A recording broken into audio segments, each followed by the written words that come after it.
Police acted firmly and decisively to break up the biggest demonstration since this crisis over bus fares escalated into violence a week ago.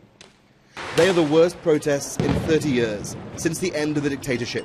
And still there's been no word from the president, who's been holding emergency meetings today. More than 1 million people took to the streets across the country. Here in Rio, attempts to march on the city hall were met with volleys of tear gas and rubber bullets. Well, the protesters have set fires down the end of the road, and the police are again moving forward. They've been steadily inching their way down, firing tear gas in front of them, firing rubber bullets and other explosives to try and keep the protesters at bay.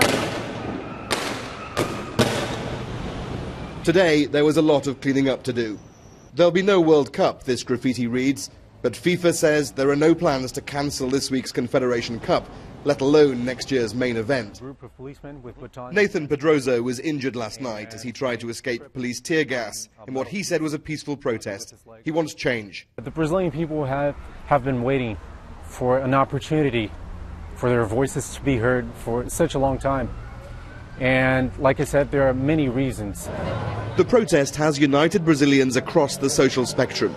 What started with anger at increased bus fares has become about so much more. We are trying to show them that we run this country and they had to, work for us. Rodrigo is a university professor. He agrees with the young activists. He doesn't think the government is spending money in the right way.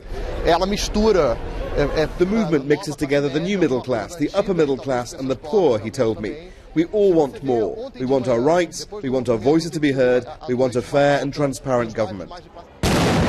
This was not the image Brazil wanted the world to see.